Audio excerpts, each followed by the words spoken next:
Morning बच्चों। तो आज हम कंप्लीट कर देंगे चैप्टर नंबर 1 क्लास 9 का नंबर सिस्टम। आज इसका आखिरी पार्ट है पार्ट नंबर 4, जिसके अंदर हम पढ़ने वाले हैं एक्सपोनेंट सिस्टम। जो यू माइट हैव गेस्ड ये क्वेश्चंस देखकर, ये 4 क्वेश्चन थे, हम क्लास के एंड में करेंगे एक तरीके से रिवीजन के लिए। So what are exponent systems? तो एक्सप्लेन करने के लिए इट इज़ वेरी इजी। इसमें कुछ चीज़ें होती है जो हमें ध्यान में रखनी होती है। ठीक है, अगर हम a raise to power n या फिर there is a raise to power n इनको मल्टीप्लाई करते हैं, तो जो इनका प्रोडक्ट होता है वो हम a n हम इसको ऐसे नहीं लिखते हैं, हम इसको ऐसे लिखते हैं a n प्लस n। ठीक है, इसको प्रूव करके देखते हैं। a अगर हम कहते हैं a raise to power 2 into a raise to power 3, ठीक है।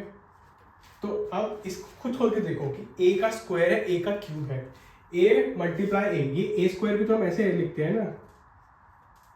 अब इसको यहीं मल्टीप्लाई करके यहाँ पे 3 टाइम लिख लेते हैं, तो ये क्या हो गया, a 5 टाइम हो गया, हेंस ये a5। ठीक है, ये तो हमने एक चीज प्रूव कर दी। ठीक है, मान लो सेम चीज होता है डिवाइड के अंदर, ये होता a m divide by a n, तब वो हमारा हो जाता a m minus n। Similarly इसकी तरह ही होता है, यहाँ पे लगा के देख लो 3, यहाँ पे 2, a into A upon a into A, दो ए से कट जाता है, a बच जाता, तो a3 बाई a2 हो जाता, a3 minus 2 a raised power 1। ठीक है, एक ये हो गया। एक हमारा होता है a raised to power n to b raised to power. ठीक है, अब इस चीज में हम क्या करते हैं, इस चीज में हम m को सेम रख देते हैं, पर a b को मल्टीप्लाई कर देते हैं, प्लस में मल्टीप्लाई। खुद सोचो, 3 का स्क्वायर है, 4 का स्क्वायर है। ठीक है, मान लो 3 का स्क्वायर है तो 4 का स्क्वायर, तो हम क्या कर सकते हैं, इसको 3 इंटू 3 इंटू और 4 इंटू 4 लिखें, इसको ऐसे लिखें।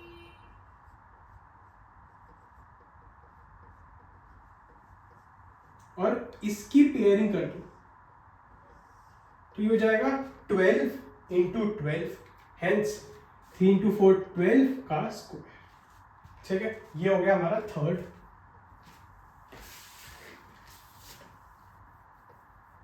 ये तो हमारा हो गया थर्ड टाइप, कैसे हो सकता है। ठीक है, एक चीज होती है, मान लो ये होता है a raised to power 1 by, जब भी पावर के अंदर तुम्हें 1 बाय समथिंग कुछ होना हो ना, और तुम्हें इसको ऑपोजिट करना, तो तुम नंबर को ऑपोजिट करके लिख सकते हो। ये ऐसे लिखा जा सकता है, इसको उल्टा करना हो तो a 1 बाय m। ठीक है, समझते हो? नहीं, कुछ गलत नहीं, ये नहीं होता, ये नहीं होता। I am wrong here, sorry.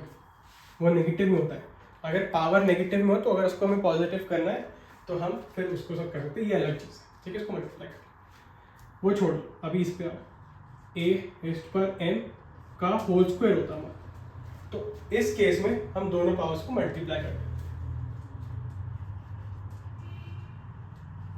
ठीक है, कैसे? मान लो a स्क्वायर होता है तो a इंटू ए का भी होल स्क्वायर, तो मतलब a into A into A, तो a टाइम्स 4 हो जाता है ना। तो a का स्क्वायर 2 इंटू 2 4, 3 होता, तो वो a स्क्वायर का सोचो 3 टाइम्स, तो a into A into A into A into A into A, तो a रेज़्ड पावर 6 2 इंटू 3। एक ही होता है। और एक बेसिक जो रूल होता है कि anything raised to power 0 is equals to 1। इसका प्रूफ दिखाऊं मैं तुम्हें करके। मान लो हमारे पास होता 2 रेज़्ड टू पावर 0, या फिर बड़ा नंबर लेते रेज़्ड टू पावर 0। ठीक है, क्या मैं इस वाली इक्वेशन से, क्या मैं इसको ऐसे लिख सकता हूँ, मैं 1 को ऐसे लिख सकता हूँ, 1 equals to 11 raised to power 5 upon 11 raised to power 5, ऐसे लिख सकता हूँ ना, कट होके।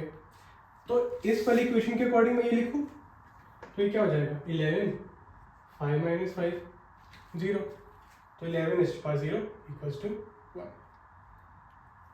ठीक है। सो बेसिकली यही है। अब हम इनको सॉल्व करते हैं। ये इक्वेशन हमारी आ गई। ये 3 ऊपर की आप खुद सॉल्व करके मुझे आंसर बताएंगे। मैं ये वाला सॉल्व करता हूँ जो डिफिकल्ट है।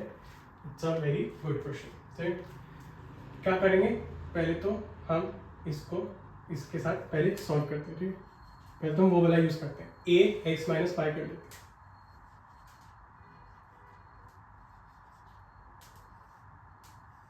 ठीक है, रेस्ट का 1/x5। सिमिलरली ये बाकी सब भी हो जाएंगे। अब इसको इससे मल्टीप्लाई कर लो,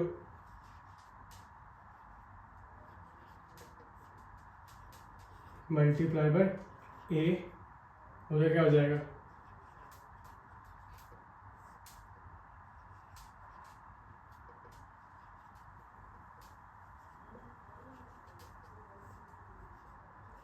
ठीक है, ये हो जाएगा। ये यहाँ पे बस मैंने लिखा नहीं है, बाकी इसमें भी ये ऐसे ही आ जाएगा कुछ। अब यहाँ पे सब में ये चीज सेम है, तो क्या होता है, प्लस हो जाता है। जब हमारा ये ओरिजिनल नंबर सेम हो तो पावर्स प्लस हो जाती है ना। तो ये जाएगा ax - 5 xy plus yz y - z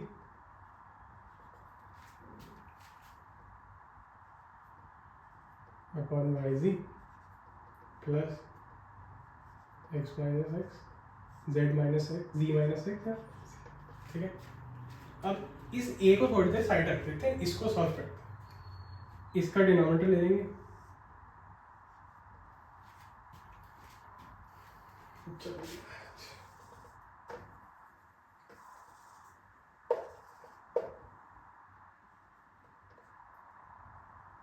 ठीक है, चल गया।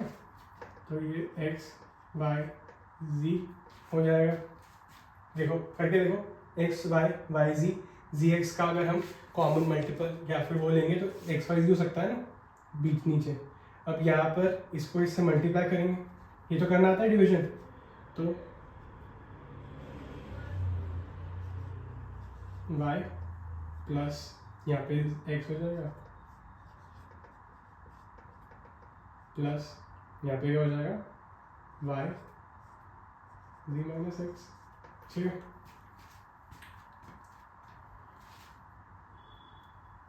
अब ये इसको हम सॉल्व करते हैं, तो ये हो जाएगा zx, आज नहीं चल रहा है, आखिरी लेक्चर में नहीं चल रहा है, ठीक है, zx - zy plus xy - xz plus yz - yx। ठीक है, तो अपॉन में x y z।